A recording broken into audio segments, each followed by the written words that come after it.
Welcome to my channel. Subscribe, listen, and enjoy my stories every day. The clock struck 6 as I exited the bustling cityscape of downtown, where the fading sunlight barely peeked through the skyscrapers. I had decided to surprise Mia, my wife of 5 years, by picking her up from her office, a small gesture to inject some warmth into our lately routine marriage.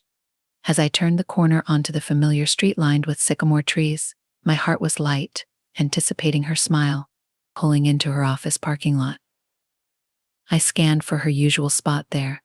Beneath the dim glow of a street lamp was Mia's car, but something was off. The vehicle shook subtly, and through the fogged windows I caught a glimpse of movement. My initial confusion turned to shock as I edged closer, the unmistakable scene unfolding before my eyes. Mia was not alone in the passenger seat. A man unknown to me sat with his head thrown back in pleasure, while my Mia was engaged in an act of betrayal, so raw it gutted me. My breath hitched, heart pounding like a hammer against my ribs as the truth I never wanted to encounter stared back at me through those steamed-up windows frozen. I watched, unable to move, unable to think, until rage replaced shock without a sound. I tapped on the window, my knuckles white. The abrupt knock startled them. Their guilty faces, turning towards me, were etched in my memory forever. Mia scrambled, her voice trembling as she opened the door. "JK, it's not what it looks like, not what it looks like." My voice was eerily calm, belting the storm wreaking havoc inside me. "I'm not blind." "Mia, who is he?" The man, now composed, adjusted his tie and shot me a dismissive look. "You should go, buddy. This is none of your business." My fists clenched, but I held back the physical storm he was daring me to unleash. "You've made it my business." Mia stood there.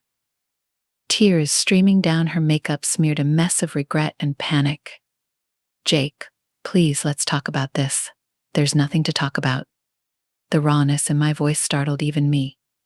I stepped back, my decision crystallizing with each heartbeat. "You've made your choice." Mia turning on my heel. I left them there, the cold bite of the evening air less sharp than the pain coursing through me. The drive home was a blur, each mile adding to the plan, formulating in my mind a plan of revenge. A reckoning for the betrayal that had shattered my trust tonight marked the end of our marriage, the demise of the life I thought we were building. Mia would come to understand the depth of my pain and, in turn, the consequences of her actions.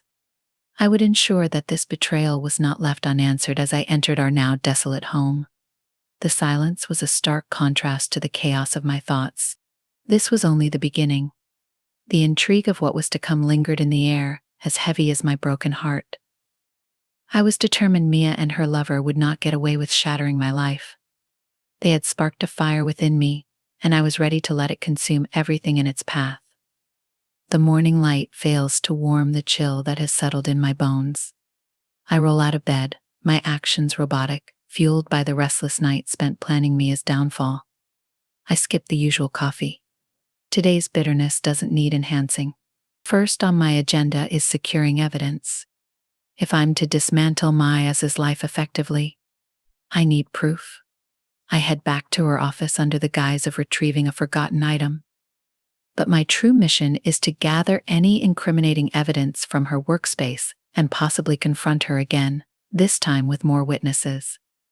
As I navigate the corridors of her office, the familiar receptionist greets me with a puzzled smile. "Morning, Jake. Mia didn't mention you were coming by." I force a strange smile, my heart pounding with adrenaline. "Surprise visit. Could you tell me if Mia in yet?" She checks her computer. "It looks like she's in a meeting right now in conference room."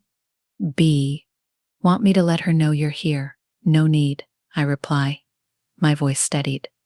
Despite the turmoil inside, I thank her and make my way towards Mia's office.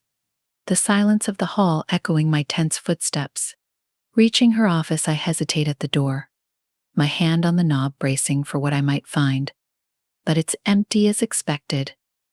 I slip inside, scanning the room for any personal items that might belong to the man from last night.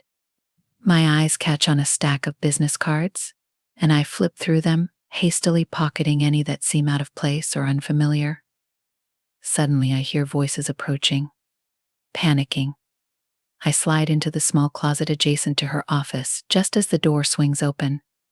Mia's voice, tinged with laughter, fills the room, accompanied by a man's too familiar from last night's debacle. My grip tightens on the door's edge, anger simmering as their casual banter slices through the thin veneer of my composure. We should be more careful, you know. The man jokes, his tone light.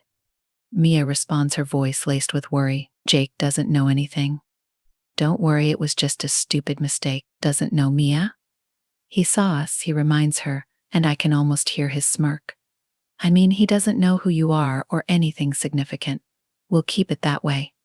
Their words fuel my resolve. I wait until their footsteps fade before slipping out the business card of the man. Now a key piece in my plan, clutched in my fist. Once home, I sit down at my computer, my mind racing as I plot my next moves. The card leads me to his LinkedIn profile, his professional life displayed proudly. A plan forms a way to intertwine his downfall with Michigan, as I draft anonymous tips to his employer about alleged unethical behavior, attaching fabricated proofs linking him to corporate espionage enough to cast doubt enough to ignite an investigation for Mia.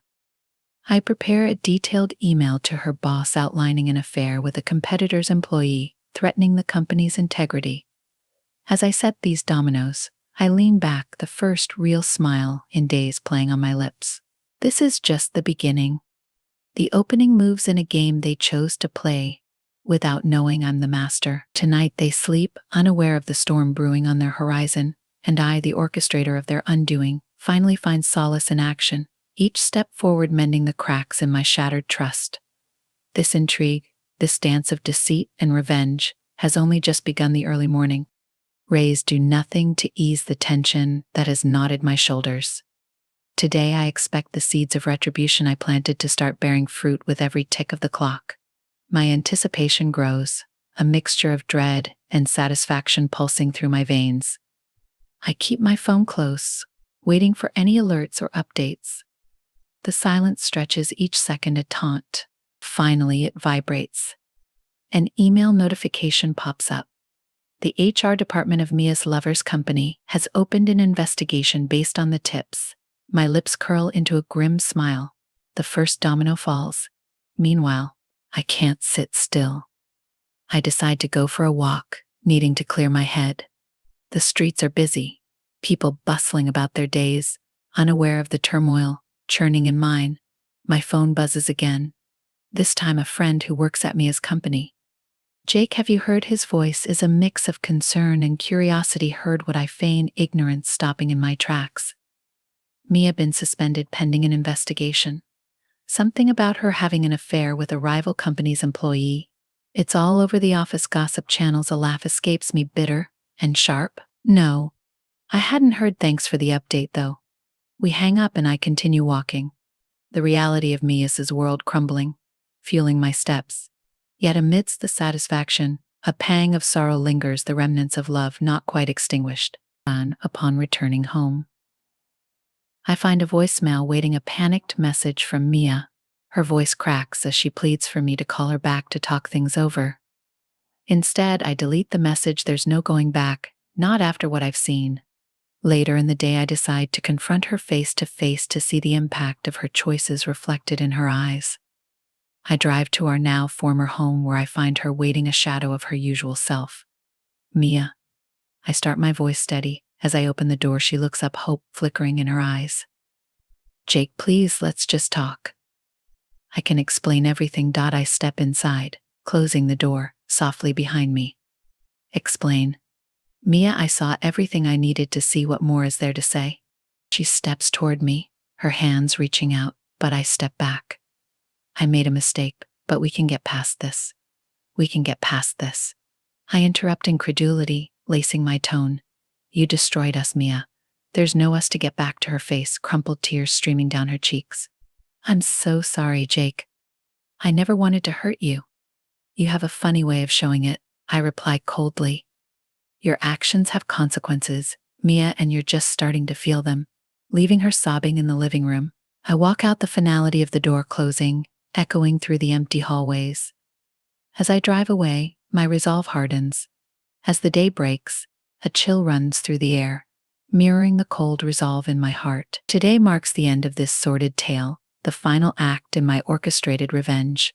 With every step I take, I feel the weight of the impending closure heavy yet satisfying. My preparations are meticulous. I've gathered evidence not just of Mia's infidelity, but of her lover's misdeeds at his company, amplified and twisted by my manipulations today. They will not only face personal and professional ruin, but public humiliation. First, I arrange for the ultimate reveal. I anonymously tip off a popular local blogger known for covering scandalous city news, providing them with all the salacious details of Mia and her lover's affair, including photos and falsified documents linking them to significant corporate fraud. The promise of such a juicy story ensures it will spread like wildfire. As the morning progresses, the article goes live. I watch as the digital storm engulfs Mia and her lover, their reputations shredded within hours, but the final confrontation is yet to come. I drive to Mia's office, where she and her lover are now desperately trying to control the damage. I walk into the building, a sense of grim determination guiding my steps. I find them in the lobby, surrounded by whispered accusations and the scornful eyes of their colleagues. Mia spots me first, her face drains of color, her eyes wide, with a mix of fear and pleading. Her lover, the man who dared tarnish our lives, stands beside her, his posture defensive. "Jake, please, we can fix this." Mia stammers as I approach her, voice barely above a whisper. "Fix this," I laugh, the sound bitter. "You think there's anything left to fix her?" Lover steps forward, his tone confrontational. "What do you want, man? Haven't you done enough?" I stop, my gaze locked on his. I haven't even started pulling out my phone. I dial the number I've kept ready within seconds. The police arrive, tipped off about the potential corporate crimes. As they step into the lobby, I explain loudly enough for everyone to hear this. Anne and Mia are involved in fraudulent activities. I have proof. I hand over the documents to the police, who proceed to detain them for further questioning. Mia's eyes fill with tears, not just of sadness, but of betrayal. "Jake, why?" she sobs, as the handcuffs click around her wrists. "You chose this path." "Mia," I reply, my voice steady. "Despite the chaos swirling around us, you betrayed me, and now you face the consequences." As the police lead them away, the murmurs of the crowd fill the space. I stand there, the cold satisfaction of revenge settling in my bones. I've lost a lot, but I've gained the clarity of justice. Mia and her lover would now understand the full weight of their choices. Leaving the building, I feel the finality of this chapter. They are out of my life, forever taken down by their own deceit and my calculated retribution. The pain of betrayal lingers, but the satisfaction of revenge offers a new beginning. As I walk away, I know this is not just an end. It's a chance to rebuild, free from the shadows of deceit.